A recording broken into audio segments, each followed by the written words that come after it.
Proponomics people, and welcome to the audio version of the Sunday supplement from the 11th of February 2024. And this one I called Let's Talk About the Yield Curve, Baby. So, as you'll know, if you listen regularly, I like to start with a quote, and this week's quote is, "A trap is only a trap if you don't know about it. If you know about it, it's a challenge." That's from China Miéville, King Rat. So before I begin, Rod Turner and I are running a free online Partners in Property PIP Taster event on Monday the 26th of February at 7 p.m. We're talking about the property puzzle in 2024, taking on a whole number of topics including stacking deals in the current environment, rents, house prices, financing arrangements, and the likely impact of the upcoming general election, amongst a number of other topics. It'll be 90 minutes long and it's free to air, as I've said.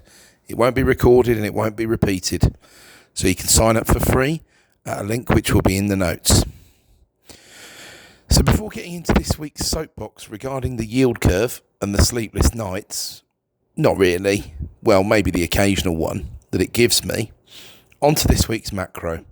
It was an interesting week and developed a number of threads a little bit further, which have supported much of what I was saying throughout January, and made another of other commentators and forecasters look a little bit silly for the whole of 2024 already, and we're only 6 weeks in. I did look at most of the macro releases with relative glee, although the yields hardened on the back of some of it, which never pleases anyone reading or listening to this article, let's face it. As usual, I'm picking my top 4 metrics for the week: the PMIs, the Halifax House Price Index, the RICS House Price Balance, and, yeah, you guessed it, the bond and swap rates. So, the PMIs first of all, the Purchasing Managers Indices. We had construction and services. Services being by far the largest, so I'll start there. The print was 54.3 for January, increased from the flash print, which was released a couple of weeks ago, by almost 1 whole point. 54 and above that is above the long-term average, and a pretty bullish reading. Consensus had come up to 53.8, knowing that the final number was above the flash estimate, it seems, but it was still half a point too bearish.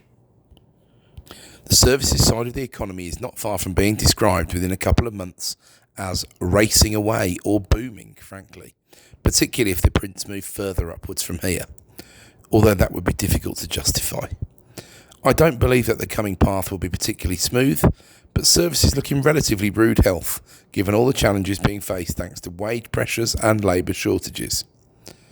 Construction was also better than the forecasts, but it was still under 50.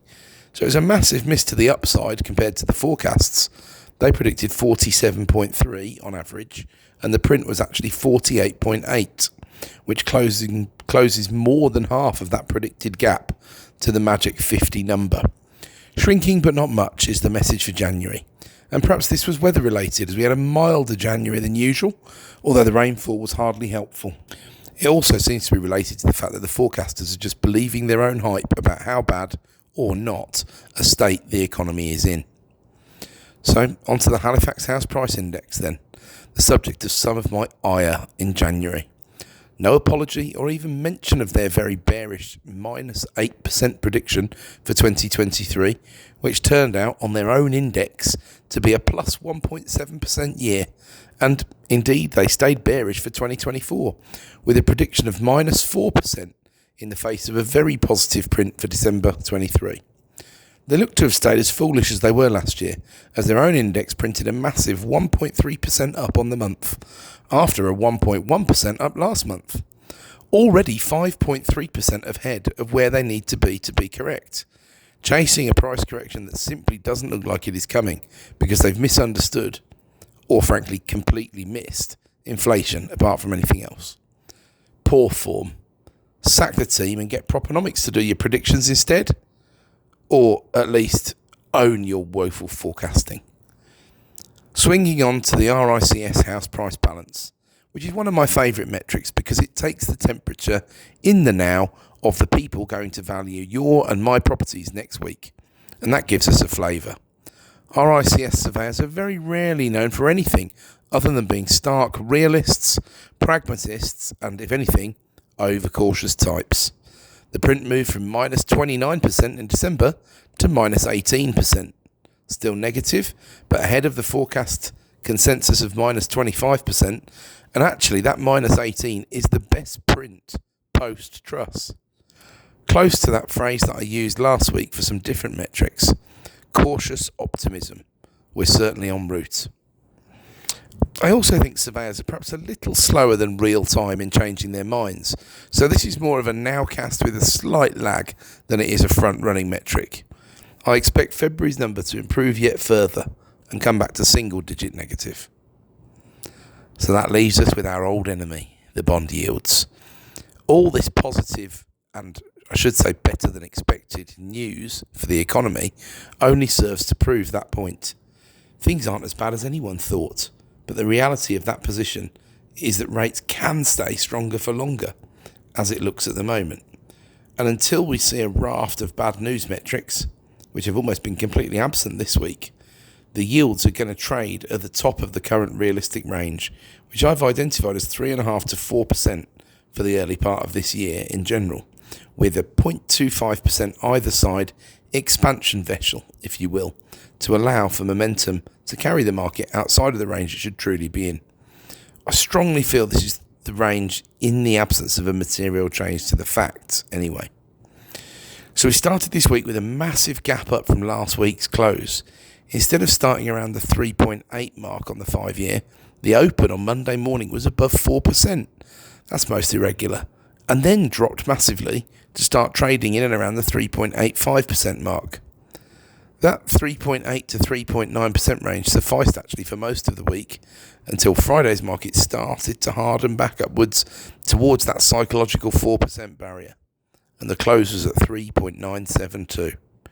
Remember my rough rule of thumb, adds a couple of percent onto this for a realistic total cost of a 5-year limited company mortgage.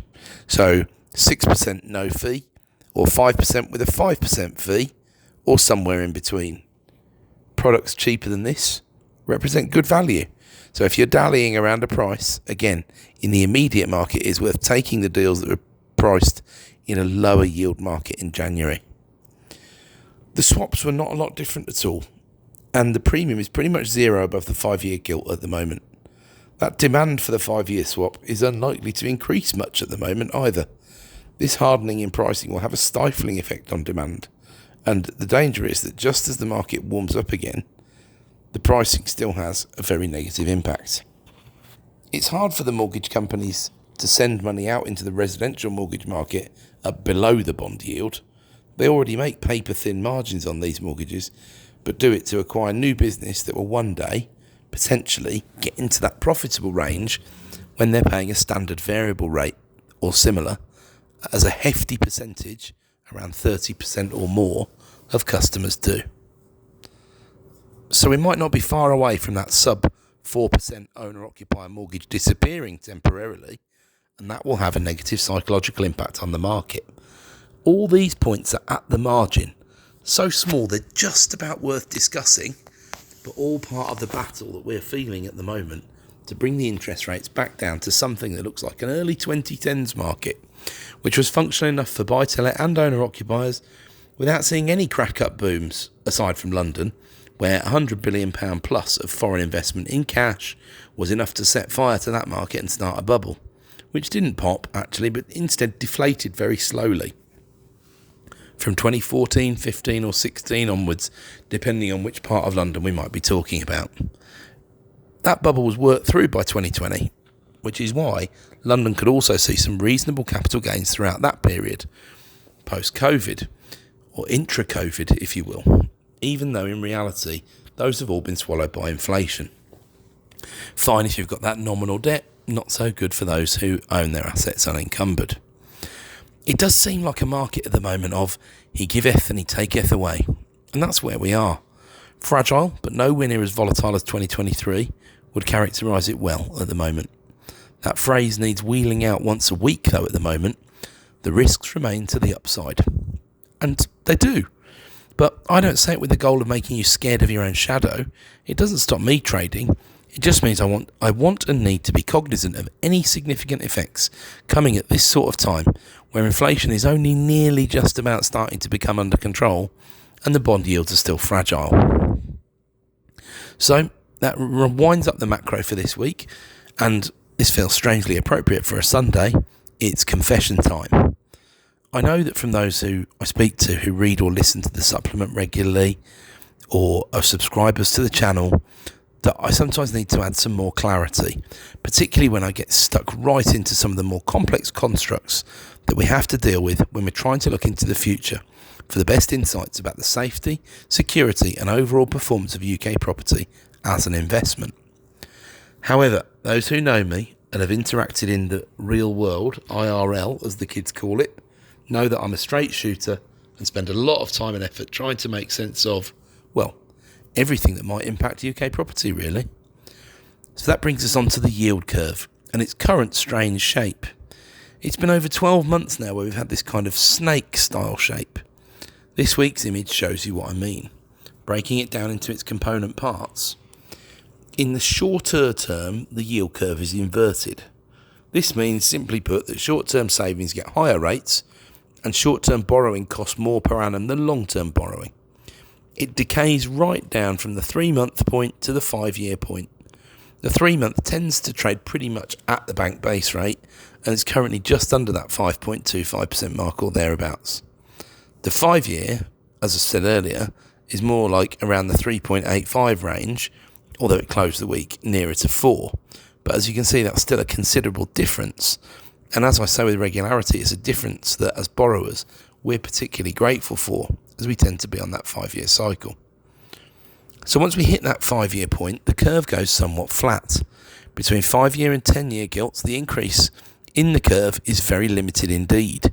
It's only 0.15% over that 5-year period. You could see this as a point of relative economic misery, but you must appreciate that a flat yield curve between years 5 and 10 is not the same as a flat yield curve between years 0 and 5. The yield curve, conventional wisdom tells us, tends to flatten when a recession is coming. And it starts as inverted, flattens, and then we go into recession, is the conventional wisdom, and it is a pattern that's repeated itself a number of times. However, if we have a quick glance at last year's yield curve, which is also on this week's image, it will show you that the curve flattened at year 4 last year at the same time. And we'd expect that to be year 3 one further on, but it isn't. It's gone the other way. Just one of the vagaries of interpreting this stuff too literally, perhaps? On goes the inexplicable pattern. A pattern that, in spite of scouring various search engines and asking numerous AI tools, no one is willing to explain either, or even give a better name to than the snake. From years 10 to 30, we have a relatively normal looking yield curve at those points. So, kick the can down the road far enough and everything will be okay? Maybe so. We finish with a tailing off at year 50 that's fairly considerable, effectively 20 years of inversion. The natural rate of interest should, by all accounts, look pretty Japanese in 2050 or so, unless there's some major productivity growth on the horizon. So, in 50 years' time, a significant tilt at a lower rate looks fair. One point of order that I just want to make. If the 3-month bond returns 5.22% annualised, and the 6-month bond returns 5.23% annualised, it's fair to see that the market is seeing not much in terms of differential interest rates between those two periods. If the 6-month was instead 4.22, that would be a very strong inversion. But what it would be saying is that very roughly, not compounding the maths, but just doing this to illustrate the point, the next 3 months will be at 5.22, and the expectation for months 4 to 6 is 3.22, which would be a really dramatic drop-off. And that's just how you calculate the weighted average of something, for those who that might have passed by. So, every point on the yield curve to the right of the previous point is factoring in some of the returns of that previous point and the points before that. I hope that makes sense, but I can't find a better way to explain it than that. So if I try and draw that to a conclusion, we've had inverted curve for next 5 years, then we've got a flat yield curve for another 5 years, then a normally performing yield curve for about 20 years after that, and then 20 years of an inverted yield curve. Now, I know the temptation is not to care about 10 plus years in the future, but I did want to dwell on this briefly. This is suggesting that we have a recession coming in 5 years' time or so, Although, as I say, 12 months ago, the suggestion would have been it was coming in 4 years' time, and it would have been 2 years' time at some point in the last 24 months. So I'm not so sure we can trust all of that. We still need the figures for Q4 2023 to know whether the UK actually went into a technical recession, although I'm not sure we really need to know, because if we went in, we're almost certainly out of it already. So we're not necessarily going to get to the answer here. We're talking about the market's best guess at this point in time, and the market is assumed to know all of the information that is relevant. So this is the famous guess the weight of the cake logic. If you ask 1,000 people what a cake weighs at a fair, even though some will give ridiculous answers like 10 grams or 100 kilograms, the average tends to be almost smack on the middle of the weight of the cake. The wisdom of the crowd, if you will. The assumption is then that we will then move in a fairly orderly fashion after that recession plays out, and we won't need to drop rates incredibly dramatically, but might be down to, say, 2% while it does. Then we would move back to a fairly orderly world and back to base being at the 4.5% or so level, trending down towards the 3.75% level in 50 years' time, which incredibly will be 2074. Get your head around that. This all just doesn't sound realistic to me. The natural rate of interest was, before COVID, really about 2.5% or so, perhaps even 2%. It was kept lower by inertia and, frankly, lack of appetite to stick one's neck out in finding the right time to raise the rates. Carney would also tell you it was Brexit's fault, and there would have to be some sympathy with that position as well, being as fair as possible. It's very possible that COVID has changed that. This would be the secular inflation argument with all that stimulus, concentrated in such a short space of time. I could believe it would be 3.5 or even 4, although some of that would really tail off, a bit like a nuclear half-life as COVID gets further in the rear-view mirror. That half-life might be a decade or so long, though, looking at the scars of previous pandemics. The long term surely sees the natural rate back down to 2%, if not 1.5%, as things continue to industrialise and demographics continue to move significantly against the UK economy. Without a significant and structural change to the welfare and healthcare systems anyway, and who the hell is going to commit to that brave, necessary act of complete political harakiri? So, there you have it. I don't get it. I'm not afraid to say I don't get it. Or perhaps you will believe after reading or listening to that I do get it, I just don't agree with it. And that might be a fair reaction. I'd love anyone listening or reading with some different views, and the more experience, the better, given that I've got precisely 0 as a bond trader. I'd invite anyone to set me straight on what I'm saying. It honestly looks like the longest term bonds are where they are just because the shorts are where they are. And that's why at 4.5% plus on the 30-year gilt, it just looks like a complete giveaway to me. Feels like exceptional value. So before we finish, I wanted to say a little about some of Zoopla's recent report releases too.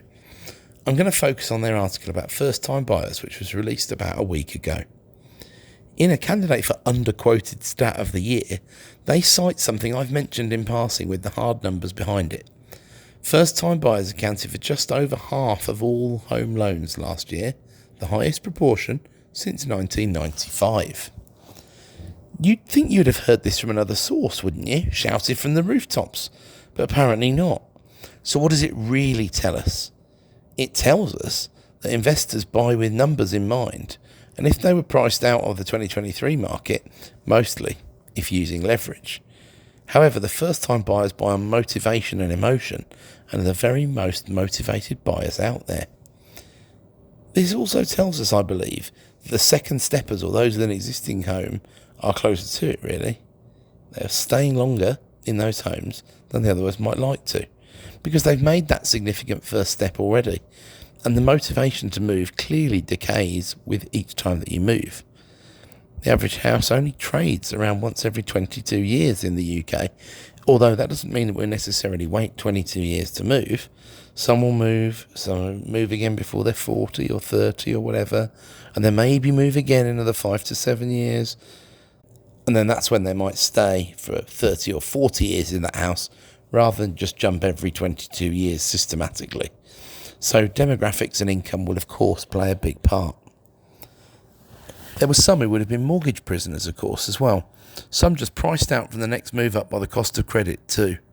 Some who didn't even realise their problem was portable and battened down the hatches rather than even considering moving. Too influenced by the negativity in the press and the constant, under-researched, frankly vicious of the market falling.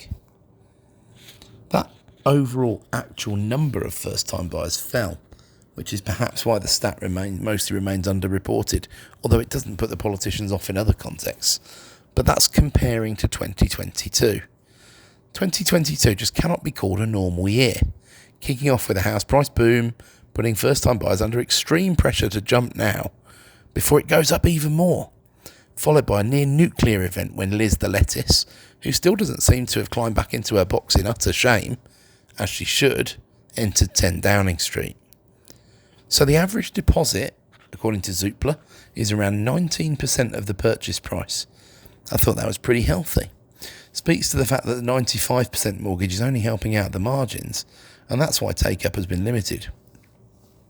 And why the 99% mortgage, as framed, won't do anything at all. Another empty and under-researched pledge.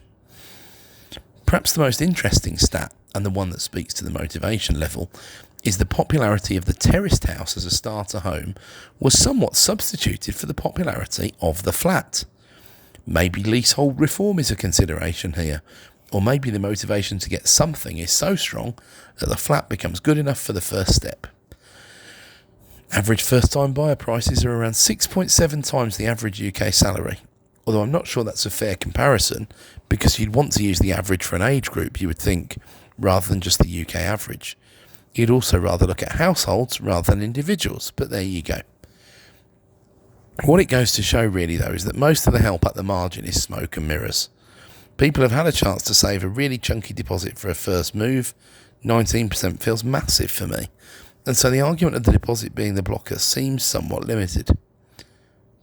Perhaps, dare I say it, some are not really aiming to buy houses at all for a multitude of different reasons, although the ideologues don't want to give that argument any credence at all, even if it comes from the mouth of Klaus Schwab himself.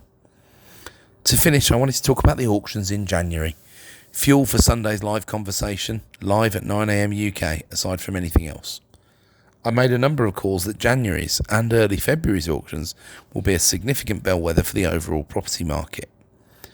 The market looks truly functional for the first time in a long time. Overpriced stock isn't selling. Badly marketed stock isn't selling or is underselling. Poorly priced HMOs or commercial and mixed-use stock isn't selling unless it's to retail investors or the uninformed. Our side business buying at auction is alive and well and is getting deals done that are excellent if my reading of the business capital growth cycle that's coming down the pipe is correct. We need a bit more time to see the data and for me to share it, but there's no time like the present to be buying. I'd personally favour having a strong look on the open market. More listings last week than ever before on Rightmove, and working on old stale stock that believes and feels and looks like a stagnant or falling market will keep you busy. That's very much one of our weapons in the toolkit right now. So congratulations for getting to the end, and don't forget the Pip Taster evening. I'll put the link in the notes again as discussed, and Rod and I will delight you.